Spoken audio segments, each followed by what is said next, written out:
आज हम class 9th math unit 5 start करें। यूनिट 5 है लीनियर इक्वेशन एंड इनइक्वालिटीज़।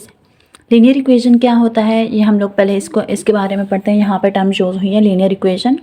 तो हमें सबसे पहले पता होना चाहिए कि लीनियर इक्वेशन कौन सी होती हैं एंड इनइक्वालिटीज़ पे जब हम लोग जाएंगे तो इंशाल्लाह इनइक्वालिटीज़ को भी डिस्कस करेंगे। यहाँ पे फर्स्ट टर्म है लीनियर इक्वेशन। तो लीनियर इक्वेशन क्या होता है सबसे पहले हम लोग इसके बारे में जानते हैं।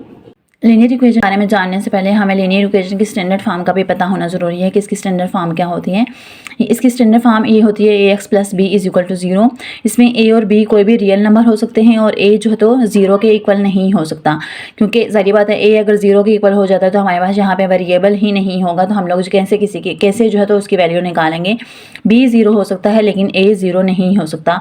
इसमें इसके अगर हम लोग एग्जाम्पल लें तो a और b जैसे कोई भी रियल नंबर है और यहाँ पे वेरिएबल x यूज़ हुआ हुआ है = 0। अब ये इसकी स्टैंडर्ड फॉर्म है। लीनियर इक्वेशन के बारे में पढ़ें तो लीनियर इक्वेशन के हवाले से 2-3 की फैक्ट्स हैं जो आप लोगों को याद रखना ज़रूरी है। सबसे पहले ये कि जो लीनियर इक्वेशन होती हैं उसमें जो वेरिएबल की पावर होती है वो हमेशा जो है तो 1 के इक्वल होती है। जिससे मैंने आप लोगों को बताया कि जो लीनियर इक्वेशन होते हैं उसमें वेरिएबल की जो पावर होती है वो ऑलवेज क्या होती है 1 होती है। इसको पावर भी बोलते हैं और इसको एक्सपोनेंट भी बोलते हैं। जैसे ये मैंने एक एग्जांपल लिखी है 5x + 2 = 0। यहाँ पे वेरिएबल क्या है x है, तो x की पावर क्या है सामने हमें नजर आ रहा है कि इसके ऊपर कोई भी पावर नहीं है, तो इसमें इसकी पावर क्या है 1 है। अब अगर मैं कहूँ कि ये इस तरह की कोई इक्वेशन हम लोग लिखें x² + 3 = 0, तो क्या ये लीनियर है? ये लीनियर नहीं है क्योंकि इसमें एक्सपोनेंट क्या है 2 है। तो जो भी लीनियर इक्वेशन होती हैं उसमें वेरिएबल की जो पावर होगी वो हमेशा जो है तो 1 होगी। तो ये जो इक्वेशन जो मैंने लिखी है ये जो तो नॉन लीनियर है। सेकेंड पॉइंट ये होता है कि linear equation do not involve product of variable. Linear equation में आपको कहीं भी जो लीनियर इक्वेशन जहाँ पे यूज़ होंगी वहाँ पे वेरिएबल का प्रोडक्ट कहीं भी नज़र नहीं आएगा। इसमें वेरिएबल का प्रोडक्ट इन्वॉल्व नहीं होता। वेरिएबल की प्रोडक्ट का क्या मतलब है कि फ़र्ज़ किया हम लोग कोई से 2 वेरिएबल ले लें। अब यहाँ पे 2 वेरिएबल यूज़ हुए हैं x और y। तो हमने अभी क्या पढ़ा था कि जो लीनियर इक्वेशन होती हैं वो 1 वेरिएबल होती हैं और उसमें जो भी वेरिएबल होता है उसकी पावर 1 होती है और वो होती भी 1 वेरिएबल है। अब यहाँ पे 2 वेरिएबल इन्वॉल्व हुए हैं और ये इन दोनों का प्रोडक्ट है। तो इस तरह की अगर फर्ज किया कहीं पे इक्वेशन है तो वो भी लीनियर इक्वेशन नहीं होंगी, वो भी नॉन लीनियर होंगी। थर्ड पॉइंट जो हमने ज़हन में रखना है, it is also called equation of degree 1।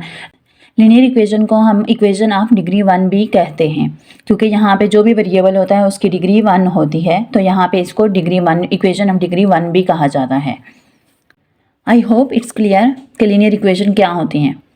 कोई भी इक्वेशन लिखी हो तो जब आपको कैसे पता चलेगा कि वो लीनियर इक्वेशन है, तो आपने बस सिर्फ ये देखना है कि वहाँ पे जो भी वेरिएबल यूज़ हुआ, वेरिएबल कोई भी यूज़ हो सकता है हो सकता है। ज़रूरी नहीं कि हर जगह x ही यूज़ हो, कहीं किसी इक्वेशन में y यूज़ होगा, किसी इक्वेशन में z यूज़ होगा। आपने देखना है कि उसकी पावर या उसका एक्सपोनेंट जो है तो 1 होना चाहिए, तब हमारे पास वो लीनियर इक्वेशन होगी।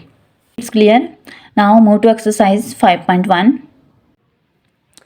एक्सरसाइज 5.1 के टोटल 13 क्वेश्चन हैं। इंशाल्लाह आज हम ये 13 क्वेश्चन सॉल्व करेंगे। इसमें कहा हुआ है solve the following linear equation in 1 variable. अब यहाँ पे देखें जो हमारे पास जितने भी क्वेश्चन हैं, ये जैसे क्वेश्चन नंबर 1 है, लेफ्ट साइड पे हमारे पास ये एक्सप्रेशन है और राइट साइड पे ये एक्सप्रेशन है। अब यहाँ पे जो हमारे पास वेरिएबल है दोनों साइड पे x ही यूज़ हुआ है, तो इट्स मीन हमने यहाँ पे x की वैल्यू निकालनी है। इस तरह जितने भी क्वेश्चन है हर एक में वेरिएबल डिफरेंट बाज में यूज़ हुआ, किसी में x है, किसी में a है, किसी में y है। तो वहाँ पे जो भी वेरिएबल यूज़ हुआ है हमने उसकी वैल्यू निकालनी है। और यहाँ पे हम सारे क्वेश्चन में हम लोग ये देख सकते हैं कि ये सब जो है तो लीनियर इक्वेशन है। लीनियर इक्वेशन कैसे हैं कि हम जो भी वेरिएबल है सबकी पावर क्या है 1 है। जितने भी क्वेश्चन है सब में वेरिएबल की पावर जो है तो 1 है। तो इट्स मीन ये कौन सी इक्वेशन है? लीनियर इक्वेशन है। लीनियर इक्वेशन में जो भी वेरिएबल होगा उसकी पावर 1 होनी चाहिए। तो अब यहाँ पे देखें सब में जो तो वेरिएबल की पावर 1 ही है। किसी में भी आपको कहीं पे 2 नज़र नहीं आ रही या 3 नज़र नहीं आ रही, वेरिएबल की पावर 1 ही है सब में। तो यहाँ पे इससे हमें अंदाज़ा हो जाता है कि यहाँ पे ये सारे जो है तो लीनियर इक्वेशन है। लीनियर इक्वेशन को हमने सॉल्व करना है, तो मतलब जो भी वेरिएबल यूज़ हुआ होगा तो उसकी वैल्यू निकालनी है। क्वेश्चन नंबर 1 सॉल्व करते हैं। इसका क्वेश्चन नंबर 1 है 5x - 2 - x = 4 - 3x - 27। अब यहाँ पे क्योंकि हमने x की वैल्यू निकालनी है तो फर्स्ट हमने क्या करना होता है कि जो वेरिएबल हैं उनको यहाँ पे लेफ्ट साइड पे भी x वाली टर्म्स हैं और राइट साइड पे भी x वाली टर्म्स हैं। तो हमने फर्स्ट स्टेप में ये करना होता है कि जो x वाली टर्म्स हैं उनको एक साइड पे मूव करना होता है। तो ये हमारे पास लेफ्ट साइड में था 5x और दूसरी हमारे पास x वाली टर्म थी -x। अब राइट हैंड साइड में यहाँ पे -3x है, तो जब हम लोग इसको लेफ्ट साइड में मूव करेंगे तो ये प्लस 3x हो जाएगा इज इक्वल टू के बाद ये 4 था और ये -27 और ये -2 था, इधर आके क्या हो गया +2। मतलब हमने क्या किया कि जो भी हमारे पास x वाली टर्म्स थी उनको एक साइड पे किया है और जो नंबर वाली टर्म्स थी उनको एक साइड पे किया है। अब इसको हम लोग सॉल्व करेंगे तो 4x 5x में से 1x इसके साथ कुछ भी नहीं है तो इसमें इसके साथ कोफिशिएंट क्या है 1 है। तो 5x में से 1x माइनस हुआ तो क्या आंसर है 1x माइनस करेंगे तो यहाँ वापस क्या आ जाएगा 4x और ये +3x इसी तरह। तो यहाँ पे इनको हम लोग सॉल्व करेंगे तो ये 4 -27 +2 हमारे पास आंसर देगा -21। यहाँ पे आप लोग इसको स्टेप वाइज भी सॉल्व कर सकते हैं कि 4 + 2 6 6 -27 -21। अब ये दोनों ऐड हो रहे हैं तो 4 और 3 कितने होते 7 और साथ वेरिएबल x था तो 7x इसी तरह और -21। अब हमें x की वैल्यू चाहिए तो यहाँ पे 7 मल्टीप्लाई हो रहा था तो इसको दूसरी साइड पे लेके आएंगे तो ये यहाँ पे आके क्या हो जाएगा डिवाइड हो जाएगा। तो यहाँ पे x की क्या वैल्यू आई है -3। 7 3 21 होता है, 7 1 7 7 2 14 और 7 3 21। तो ये हमारे पास x की वैल्यू आ गई है -3। ये हमारे पास इसका आंसर है। नेक्स्ट क्वेश्चन नंबर 2 है 4a - 3 × 5a - 14 is equal to 5 × 7 + a - 9। अब यहाँ पे ये 3 यहाँ पे मल्टीप्लाई हो रहा है इसके तो इसके साथ तो यहाँ पे इसको -3 को मल्टीप्लाई करेंगे, इस तरह यहाँ पे 5 मल्टीप्लाई हो रहा है तो इसको अंदर मल्टीप्लाई करेंगे इनके साथ। तो ये 4a इसी तरह -3 5 15 a ये minus plus 14 3 42 is equal to अब ये 5 भी यहाँ पे मल्टीप्लाई हो रहा है तो 7 5 35 प्लस 5 a के साथ मल्टीप्लाई होगा तो 5a और ये -9 यहाँ पे इसी तरह। अब यहाँ पे हमने वही काम करना है, ये सेम क्वेश्चन नंबर 1 की तरह हो गया है कि यहाँ पे अब वेरिएबल वाली टर्म्स को एक साइड पे करेंगे और नंबर वाली टर्म्स को एक साइड पे करेंगे। ये हमारे पास 4a - 15a। अब यहाँ पे ये वाली a वाली टर्म नहीं है तो इसको हम लोग दूसरी साइड मूव करेंगे और जहाँ ये जो a वाली टर्म है राइट साइड पे इसको हम लोग लेफ्ट साइड पे मूव करेंगे। तो ये +5a है तो यहाँ पे लेफ्ट साइड पे मूव करेंगे तो ये -5a हो जाएगी इज इक्वल टू 35 ये -9 और ये +42 था इतना आके क्या हो जाएगा -42। अब इन सबको हम लोग सॉल्व करेंगे तो 4a में से -15a करेंगे तो ये हमारे पास -11a -5a is equal to 35 -9 26 और ये -42 इसी तरह। -11a -5a क्या होता है -16a इज इक्वल टू 26 -42। 26 में से 42 माइनस किए तो ये -16 आता है। अब हमें a की वैल्यू निकालनी है तो यहाँ पे ये -16 मल्टीप्लाई हो रहा है तो इधर आके इस 16 के साथ डिवाइड हो जाए। इक्वल के बाद -16 था तो ये जो मल्टीप्लाई हो रहा था इधर आके इसके साथ डिवाइड हो जाएगा। ये -16 और ये -16 आपस में कट गए तो यहाँ पे a की वैल्यू क्या आई है 1। ये हमारे पास इसका आंसर है। क्वेश्चन नंबर 3 में यहाँ पे ये 7 मल्टीप्लाई हो रहा है तो इसको हम लोग अंदर मल्टीप्लाई करेंगे दोनों टर्म्स के साथ। तो 7 2 14 -7 5 35 और साथ x था तो x इसी तरह +27 इज इक्वल टू 18x -3 अब यहाँ पे मल्टीप्लाई हो रहे हैं तो 8 3 24 और ये माइनस प्लस तो 4 3 12 और साथ x था तो x। अब यहाँ पे x वाली टर्म्स को एक साइड पे करेंगे और नंबर वाली टर्म्स को एक साइड पे करेंगे। यहाँ पे x वाली टर्म क्या थी -35x। अब यहाँ पे ये +18 है तो इधर लेफ्ट साइड पे आके -18 हो जाएगा। ये भी +12 है तो लेफ्ट साइड पे आके -12 हो जाएगा। 12x is equal to equal के बाद यहाँ पे -24 रह गया था। अब ये जो हमारे पास नंबर्स वाली टर्म थी इनको यहाँ पे मूव करेंगे राइट साइड पे। तो ये +14 था इधर आके -14 और ये +27 था तो राइट साइड पे आएगा तो -27 हो जाएगा। इन सारी टर्म्स को हम लोग सॉल्व करेंगे तो ये -35 में -18 करेंगे और -12 इन तीनों को हम लोग सॉल्व करेंगे तो ये हमारे पास आंसर आ रहे हैं। इन तीनों टर्म्स को -35 -18 -12 को हमने ऐड किया तो ये हमारे पास -65 सबके साथ माइनस साइन था तो minus sign as it is. अब यहाँ पे इन तीनों के साथ में माइनस साइन है तो minus sign as it is. इन सबको हमने जब सॉल्व किया तो ये हमारे पास आ रहे हैं -65। अब यहाँ पे हमें x की वैल्यू चाहिए तो यहाँ पे इक्वल के बाद -65 था तो ये -65 जो x के साथ मल्टीप्लाई हो रहा था इधर आके डिवाइड हो जाएगा। तो ये -65 कट किए तो यहाँ पे x की क्या वैल्यू आई है 1। ये इसका आंसर है। क्वेश्चन नंबर 4 है 5x/4 + 1/2 इज इक्वल टू 0। ये हमारे पास फ्रैक्शन की फॉर्म में और ये दोनों जो तो ऐड हो रहे हैं।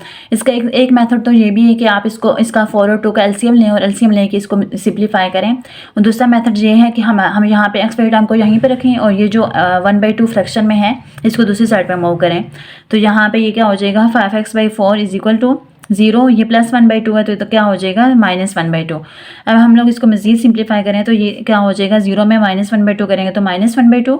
हमें x की वैल्यू चाहिए तो यहाँ पे 5x इसी तरह, तो ये -1/2 इधर ये डिवाइड हो रहा था तो यहाँ पे आके दूसरी साइड पे मूव करेंगे जब इसको, तो ये मल्टीप्लाई बाय 4 हो जाएगा। ये डिवीजन में था ना तो यहाँ पे मल्टीप्लाई बाय 4 हो जाएगा। ये 2 1 ज़ा 2 और 2 2 ज़ा 4, तो -1 को 2 से मल्टीप्लाई करेंगे तो ये हमारे पास क्या आ जाएगा -2। अब हमें x की वैल्यू चाहिए तो यहाँ पे 5 इधर मल्टीप्लाई हो रहा है तो इधर आके क्या हो जाएगा, डिवाइड हो जाएगा दूसरी साइड पे, तो ये हमारे पास इसका आंसर है। इसका सेकंड मेथड ये भी था कि यहाँ पे 4 और 2 है तो 4 और 2 का आप एलसीएम लें तो ये हमारे पास इसका एलसीएम 4 आएगा। तो यहाँ पे हम लोग फिर एलसीएम के साइज को सॉल्व करें तो 4 1 ज़ा 4, 1 को 5 से मल्टीप्लाई 5x से मल्टीप्लाई करें तो 5x प्लस यहाँ पे हमारे पास ये 2 था तो 2 का टेबल 4 तक पढ़ेंगे तो 2 2 ज़ा 4 और 2 को फिर 1 से मल्टीप्लाई करेंगे तो 2 और इज इक्वल टू 0। अब हमें यहाँ पे इसकी वैल्यू चाहिए तो 5x plus 2 is equal to 0 और ये डिवाइड हो रहा था यहाँ पे तो इधर आके 0 के साथ मल्टीप्लाई हो जाएगा, मल्टीप्लाई बाय 4 तो 5x plus 2 is equal to 0। 0 से किसी भी नंबर को मल्टीप्लाई करें तो वो 0 ही और हो जाता है। तो ये हमारे पास यहाँ से भी सेम वही आंसर आएगा, ये +2 है तो दूसरी साइड पे जाके -2 हो जाएगा, तो x इज इक्वल टू -2/5। दोनों मेथड से सेम आंसर आता है, आपको जो भी इजी लगता है तो आप उसी मेथड से इसको सॉल्व करें। नेक्स्ट इससे क्वेश्चन नंबर 5 है, x - 2 divide by 2 plus x plus 10 divide by 9 is equal to 5। अब यहाँ पे इन दोनों क्वेश्चन में क्या डिफरेंस है क्वेश्चन नंबर 4 और 5 में, कि 4 में हमारे पास सिंगल वेरिएबल ही था, मतलब एक ही वेरिएबल था, दूसरी साइड पे जो था हमारे पास कांस्टेंट टर्म थे तो हमने उसको दूसरी साइड में मूव कर दिया था। लेकिन यहाँ पे जो हमारे पास दो फ्रैक्शन में हमारे पास नंबर हैं तो ये क्या हो रहे हैं, दोनों में हमारे पास x है, तो यहाँ पे हम लोग जो है तो एलसीएम वाला मेथड ही फॉलो करेंगे। तो यहाँ पे 9 और 2 का एलसीएम क्या होता है, ये इवन नंबर है और ये आड है, तो हम लोग इनको जब एलसीएम लेते हैं यहाँ पे एलसीएम, आप लोगों को एलसीएम का तरीका आता ही होगा, तो यहाँ पे हम लोग इसको डायरेक्टली एलसीएम जब हम लोग लेंगे तो 9 और 2 का एलसीएम क्या आएगा 18, 9 2 ज़ा 18, ये एक इवन है और ये आड है तो हम लोग डायरेक्टली इनको मल्टीप्लाई कर देते हैं। अब ये 2 का टेबल 18 तक पढ़ते हैं तो ये हमारे पास क्या आता है 2 9 ज़ा 18, तो 9 और ऊपर x - 2 था तो x - 2 के साथ यानी 9 मल्टीप्लाई हो जाएगा, प्लस साइन था यहाँ पे तो प्लस 9 1 ज़ा 9 और 9 2 ज़ा 18, 9 का टेबल 18 तक पढ़े तो 9 2 ज़ा 18 और ऊपर हमारे पास न्यूमरेटर में था x प्लस 10 तो ये इसके साथ मल्टीप्लाई हो जाएगा और इक्वल टू 5 इसी तरह। अब यहाँ पे ये 9 इसके बाहर मल्टीप्लाई हो रहा है और यहाँ पे इन दोनों टर्म्स के बाहर 2 मल्टीप्लाई हो रहा है तो इसको अंदर मल्टीप्लाई करें तो ये 9x माइनस 9 2 ज़ा 18 plus 2x plus 2 10 20 is equal to, अब ये जो इक्वल के बाद 5 था और ये डिवाइड हो रहा था यहाँ पे तो इधर आके मल्टीप्लाई हो जाएगा 5 के साथ। अब यहाँ पे हम लोग x की टर्म्स को कंबाइन करके इसको सॉल्व करेंगे तो 9x plus 2x plus 20 minus 18 is equal to 18 5 ज़ा 90। अब यहाँ पे 9 और 2 कितना होते हैं 11x, इन दोनों के साथ x था तो इन दोनों को आपस में ऐड करेंगे और टेस्ट वगैरह लेते हैं तो स्टूडेंट्स से तो यहाँ पे ये बच्चे ये मिस्टेक कर लेते हैं कि हाँ यहाँ पे ये सारी टर्म्स को आपस में ऐड और सब्ट्रैक्ट कर लेते हैं, हालांकि जो हमारे पास जो x वाली टर्म्स हैं उनको अलग से हमने सॉल्व करना होता है और जो कॉन्स्टेंट टर्म है उनको जो तो अलग से सॉल्व करना होता है। अब यहाँ पे इन दोनों टर्म्स के साथ x था ना तो इन दोनों को आपस में हम लोग ऐड करेंगे, इन दोनों के साथ x नहीं है तो इन दोनों को आपस में सॉल्व करेंगे तो ये 9 और 2 11 x था तो साथ x और प्लस 20 माइनस 18 क्या होता है प्लस 2 इज इक्वल टू 90। अब ये हमारे पास इसकी स्टैंडर्ड फॉर्म आ गया लीनियर इक्वेशन की, तो यहाँ से हम लोग इसको बस x की वैल्यू निकालेंगे तो इक्वल के बाद 90 और ये प्लस 2 है तो दूसरी साइड पे जाके -2 हो जाएगा तो 11x इज इक्वल टू 88, इन दोनों का माइनस किया तो ये हमारे पास 88 तो x is equal to 88 by 11, ये 11 यहाँ पे मल्टीप्लाई हो रहा था इधर आके डिवाइड हो गया तो x इज इक्वल टू 11 8 ज़ा 88 होता है, तो ये हमारे पास x की वैल्यू आई है। नेक्स्ट इसका क्वेश्चन नंबर 6 है 4 into x plus 2 divide by 3 minus 6 into x minus 7 divide by 7 is equal to 12। अब यहाँ पे ये 4 हमें नजर आ रहा है कि इसके साथ मल्टीप्लाई हो रहा है तो इसको दोनों टर्म्स के साथ मल्टीप्लाई करेंगे तो ये 4x प्लस 4 2 ज़ा 8 डिवाइडेड बाई 3 माइनस 6 को अंदर मल्टीप्लाई करेंगे तो 6x माइनस 6 7 ज़ा 42 divided by 7 is equal to 12। हमारे पास जो तो फ्रैक्शन के फॉर्म में नंबर्स तो इनको हम लोग एलसीएम लेंगे तो 3 और 7 का एलसीएम क्या होता है, ये दोनों हमारे पास 8 नंबर हैं तो डायरेक्टली इसका एलसीएम क्या आएगा, इन दोनों को मल्टीप्लाई करने से हमारे पास एलसीएम आ जाएगा तो 3 7 सर क्या होता है 21, तो 21 इसका एलसीएम आया है तो यहाँ पे अब डिनोमिनेटर में यहाँ पे 3 है तो 3 का टेबल 21 तक पढ़ते हैं, एलसीएम लेने का तरीका आपको आता ही है लेकिन हम लोग इसको रिपीट कर लेते हैं ताकि आपको चीज़ें क्लियर रहें। तो 3 7 ज़ा 21 तो 7 और ऊपर वाले न्यूमरेटर में हमारे पास था 4x प्लस 8, ये इसके साथ मल्टीप्लाई हो जाएगा। अब यहाँ पे ये माइनस है तो ये माइनस इसी तरह, तो 7 3 ज़ा 21 और 3 ऊपर वाली टर्म क्या थी 6x माइनस 42, ये इसके साथ मल्टीप्लाई हो जाएगी और इक्वल के बाद 12। अब यहाँ पे ये 7 है तो 7 को अंदर मल्टीप्लाई करेंगे, 7 4 ज़ा 28, सो 28x, 8 7 ज़ा 56। अब ये -3 है तो -3 को अब अंदर मल्टीप्लाई करेंगे, तो 6 3 ज़ा 18x, इसके साथ x भी था तो x इसी तरह, ये माइनस माइनस प्लस, और 42 3 ज़ा 126 इक्वल के बाद 12, और ये 21 यहाँ पे डिवाइड हो रहा था तो इस नेक्स्ट स्टेप में इसको हम लोग यहाँ पे मल्टीप्लाई कर लेते हैं। तो ये यहाँ पे आके राइट साइड पे क्योंकि हम लोग इसको शिफ्ट कर रहे हैं तो ये 21 यहाँ पे 12 के साथ आके मल्टीप्लाई हो जाएगा। अब यहाँ पे हम लोग वही काम करेंगे जो पीछे क्वेश्चन में किया है, एक्स वाली टर्म्स को कंबाइन करेंगे, ये 28x minus 18x plus 56 plus 126 is equal to 12 21 आर 252। अब 28 में से 28x है और ये माइनस 18x है, तो ये दोनों x वाली टर्म्स हैं तो इन दोनों को आपस में माइनस करेंगे, 28 में से 18 माइनस होगा तो ये हमारे पास 10 बचेगा, प्लस 56 में 126 ऐड करेंगे तो है 182 इज इक्वल टू 252। अब हमें यहाँ पे ये हमारे पास इसकी अब स्टैंडर्ड फॉर्म आ गई है, तो स्टैंडर्ड फॉर्म से हम लोग इसको बस आगे 2 स्टेप में इसको मजीद सिंप्लीफाई करेंगे तो ये हमारे पास आंसर आ जाएगा। इक्वल के बाद 252 था, ये प्लस 182 है तो ये यहाँ पे दूसरी साइड पे आके माइनस 182 हो जाएगा, तो 10x इज इक्वल टू, इन दोनों को जब हम लोग माइनस करेंगे तो ये हमारे पास आंसर आता है 70। अब हमें x की वैल्यू चाहिए तो यहाँ पे ये 10 मल्टीप्लाई हो रहा है तो इधर आकर डिवाइड हो जाएगा, तो 70 डिवाइडेड बाई 10। अब 10 7 ज़ा 70 होता है तो x की क्या वैल्यू आई है 7। इसको क्वेश्चन नंबर 7 जो है ये हमारे पास इस फॉर्म में क्वेश्चन है, सारे जो तो फ्रैक्शन में हैं प्लस माइनस में हैं, और आपको पता है कि फ्रैक्शन में जब हमारे पास प्लस माइनस हो रहा है तो हम लोग क्या करते हैं एलसीएम लेते हैं। इसका एक मेथड तो ये है कि इन सारी टर्म्स का आप एलसीएम लें, फिर उस एलसीएम से पूरे सारी टर्म्स को आप मल्टीप्लाई कर दें, एक मेथड ये होता है। और दूसरा जो मेथड जो मैं फॉलो करती हूँ, इसका एलसीएम लेके फिर हम लोग इसको एलसीएम के तहत ही इसको सॉल्व करते हैं, तो हमारे पास x/2 plus x/3 minus x/4 plus x/5 is equal to, अब ये हमारे पास जो तो ये फ्रैक्शन की फॉर्म है लेकिन मिक्स फ्रैक्शन में है, ये इसको पहले फ्रैक्शन में कन्वर्ट करते हैं। तो फ्रैक्शन में कन्वर्ट करने का क्या तरीका होता है, इन दोनों को मल्टीप्लाई कर न्यूमरेटर में टर्म होती है वो ऐड हो जाती है, तो 7 6 तो 42 में 5 ऐड करेंगे तो क्या हो जाएगा 47/6। अब ये हमारे पास ये सिंपल फ्रैक्शन की फॉर्म में आ गया, तो जो भी डिनोमिनेटर में हमारे पास टर्म है इनका एलसीएम लेंगे। यहाँ पे डिनोमिनेटर में टर्म थी 2 3 4 और 5, तो इनका एलसीएम लेंगे तो 5 3 ज़ा 15 15 2 ज़ा 30 30 2 ज़ा 60, तो ये इसका एलसीएम 60 आया है। यहाँ पे फर्स्ट फ्रैक्शन क्या थी x/2 थी, तो यहाँ पे इसके डिनोमिनेटर में 2 है तो 2 का टेबल 60 तक पढ़ेंगे, तो 2 30 ज़ा 60 होता है, तो 30 ऊपर x था तो x इसी तरह x मल्टीप्लाई हो जाएगा इसके साथ।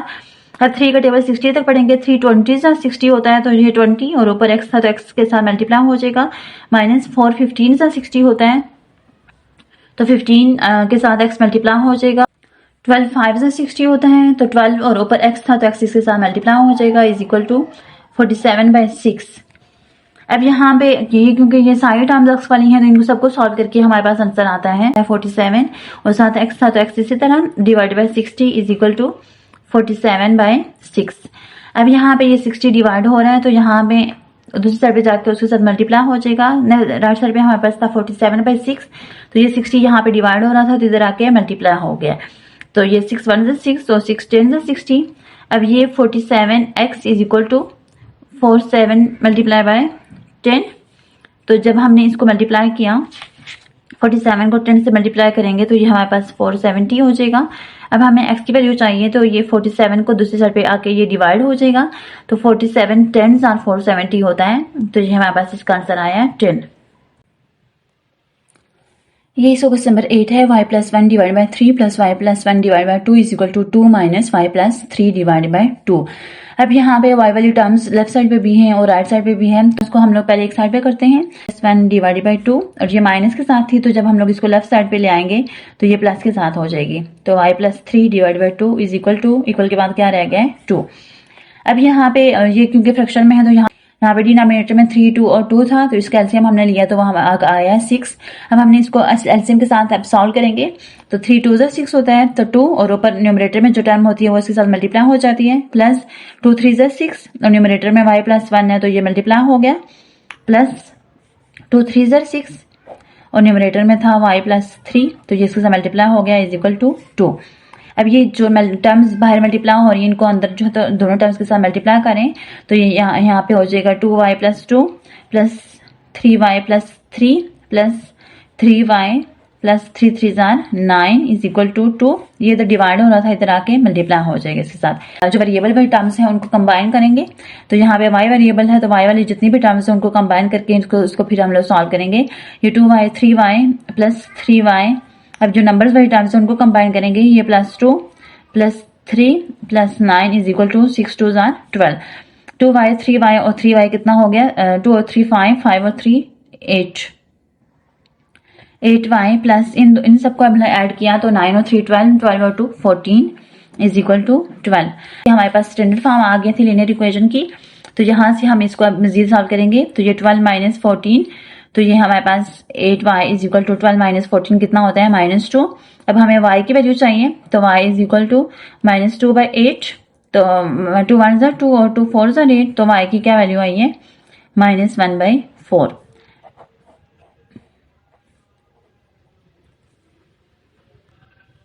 अब ये जो क्वेश्चन नंबर 9 है, यहाँ पे ये 1/5 इंटू एक्स माइनस 8 है plus 4 plus x divided by 7 is equal to 7 minus 23 minus x divided by 5। अब ये जो हमारे पास पूरा टर्म है इसके साथ जो तो 1/5 मल्टीप्लाई हो रहा है तो x माइनस 8 के साथ 1 मल्टीप्लाई करेंगे तो ये x माइनस 8 और डिवाइडेड बाई 5 प्लस ये हमारे पास एज इट इज आ जाएगा 4 प्लस एक्स डिवाइड बाई 7 थी। यहाँ पे ये x वाली टर्म थी, इसको भी हम लोग इस साइड पे शिफ्ट करें तो ये माइनस में थी तो यहाँ पे क्या हो जाएगी प्लस में आ जाएगी, तो ये plus 23 minus x divided by 5 is equal to 7 रह गया था यहाँ पे। ये जैसे हमने क्वेश्चन नंबर 8 किया ये सेम ऐसे ही है। अब यहाँ पे ये सारी टर्म्स एक्स वाली होगी लेफ्ट साइड पे, तब इसको हम लोग यहाँ पे एलसीएम लेंगे। 5 7 और 5 है तो यहाँ डिनोमिनेटर में तो इसका एलसीएम क्या आ जाएगा 7 और 5 का 35 आता है, 7 5 35 होता है इसका एलसीएम। अब यहाँ पे हम लोग एलसीएम के साथ इसको सॉल्व करेंगे तो 5 7 35 और 7 और ऊपर न्यूमरेटर में x माइनस 8 था तो वो मल्टीप्लाई हो गया इसके साथ। अब 7 5 35 और 5 और ऊपर न्यूमरेटर में 4 प्लस एक्स था तो इसके साथ मल्टीप्लाई हो जाएगा, प्लस 5 7 35 और ऊपर न्यूमरेटर में 23 माइनस एक्स, ये इसके साथ मल्टीप्लाई हो जाएगा इज इक्वल टू 7। अब जो टर्म बाहर मल्टीप्लाई हो रही है इसको अंदर मल्टीप्लाई करेंगे तो ये हमारे पास आ जाएगा 7x minus 8 7 56 plus 5 4 20 plus 5x plus 23 7 161 और minus 7x is equal to 7। ये 35 यहाँ पे डिवाइड हो रहा है तो इधर आके मल्टीप्लाई हो जाएगा। अब ये जो एक्स वाली टर्म्स है उनको कंबाइन करेंगे तो ये 7x plus 5x minus 7x, अगर आप नंबर वाली टर्म्स को कंबाइन करेंगे तो ये -56 plus 20 plus 161 is equal to 35 7 245। अब ये 7x में 5x करें या -7x और 7x आपस में कट रहे हैं तो ये दोनों कट जाएंगे तो यहाँ पे 5x रह जाएगा। इन सारी टर्म्स को हमने सॉल्व किया -56 प्लस 20 प्लस 161 तो ये हमारे पास आंसर आया प्लस 125 और इक्वल के बाद था 245। अब हमें x की वैल्यू चाहिए तो यहाँ पे ये 245 ये प्लस 125 है तो यहाँ पे आ जाके माइनस 125 हो जाएगा, तो 245 में 125 माइनस करेंगे तो ये हमारे पास आंसर आता है 120। अब हमें x की वैल्यू चाहिए तो यहाँ पे ये 5 मल्टीप्लाई हो रहा है तो दूसरी साइड पे जाके डिवाइड हो जाएगा, तो ये x की क्या वैल्यू आई, x is equal to 24। Next question number 10 है, तो यहाँ पे ये हमारे पास 1/2y minus 1/6 is equal to 1/4y minus 1 minus 1/y। सब कंडीशन दी हुई है कि y जो है तो 0 के इक्वल नहीं है। इसको सॉल्व करें, यहाँ पे ये भी फ्रैक्शन के फॉर्म में है तो यहाँ पे भी हम लोग एलसीएम के साथ ही सॉल्व करेंगे। फर्स्ट स्टेप हम लोग यही करेंगे, जो y वाली टर्म्स है उनको एक साइड पे करते हैं तो ये 1/2y है तो इक्वल के बाद जो तो 1/4y है तो ये यहाँ पे आके माइनस 1/4y हो जाएगा और ये माइनस 1/y इधर आके प्लस 1/y हो जाएगा। इक्वल के बाद यहाँ पे -1 रह जाएगा और ये -1/6 दूसरी साइड पे जाके क्या हो जाएगा +1/6।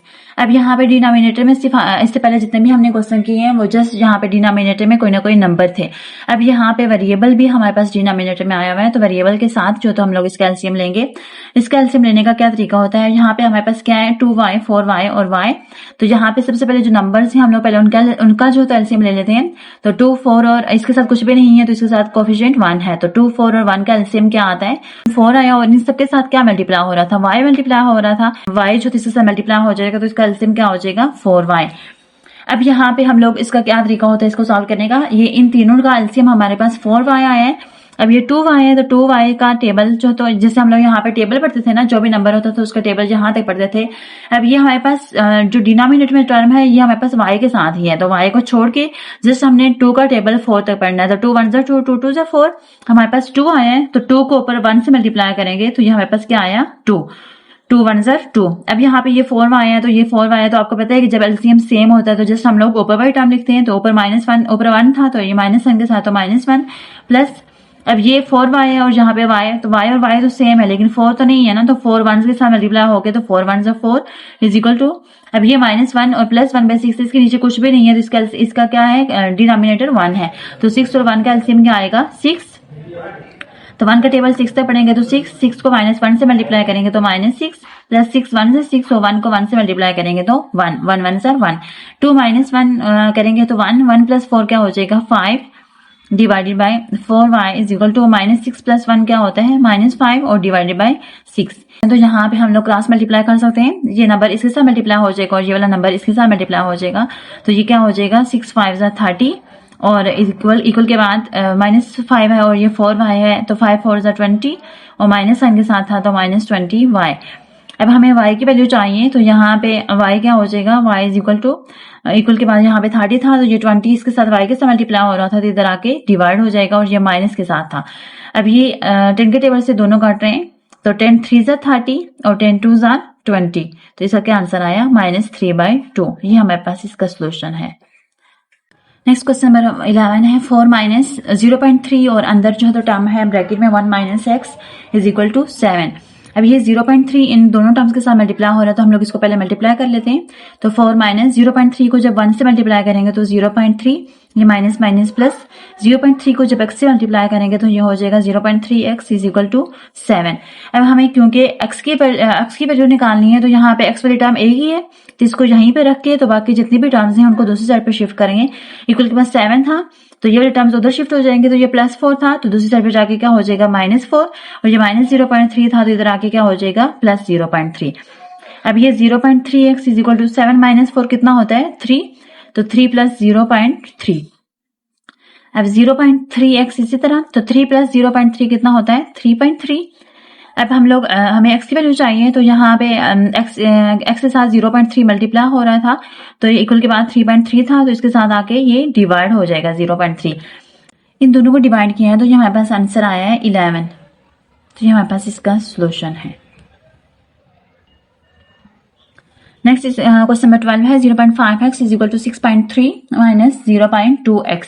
5x x वाली टर्म्स को कंबाइन करेंगे, यहाँ पे 0.5x और यहाँ पे ये -0.2x है, राइट से लेफ्ट साइड पे मूव कर रहे हैं तो यहाँ पे इसका साइन चेंज हो जाएगा, तो ये +0.2x इज इक्वल टू यहाँ पे 6.3 रह जाएगा। ये 0.5 में 0.2 ऐड करेंगे तो ये हमारे पास आएगा 0.7x इज इक्वल टू 6.3। अब हमें x की वैल्यू चाहिए, तो ये 6.3 डिवाइडेड बाय 0.7, तो इन दोनों को डिवाइड करेंगे तो ये हमारे पास आंसर आता है 9। एक्सरसाइज 5.1 का लास्ट क्वेश्चन है 1.3x - 0.2 is equal to 0.3x - 1.5। अब यहाँ पे भी हम सेम वही प्रोसीजर करेंगे जो इससे पीछे वाले क्वेश्चन में किए हैं। एक्स वाली टर्म्स को एक साइड पे करेंगे, तो ये +0.3 है तो इधर आके -0.3x हो जाएगा, इज इक्वल के बाद इक्वल टू के बाद जो तो -1.5। इसी तरह ये -0.2 था तो दूसरी साइड पे शिफ्ट हो रहा है, तो ये क्या हो जाएगा +0.2। 1.3 में से 0.3x हमने माइनस किया तो ये हमारे पास 1.0x बचा, इज इक्वल टू -1.5 में +0 किया तो ये हमारे पास आंसर आता है -1.3। ये 1.0 का यही मतलब है कि ये 1 है तो इज इक्वल टू -1.3। ये हमारे पास इसका आंसर आ गया। यहाँ पे एक्सरसाइज 5.1 कंप्लीट हो गई है। उम्मीद करती हूँ कि आपके सारे कंसेप्ट क्लियर हो गए होंगे। अगर आपको लगता है कि आपने इन वीडियोस से कुछ सीखा है, then do like and subscribe my YouTube channel for more videos. Allah Hafiz.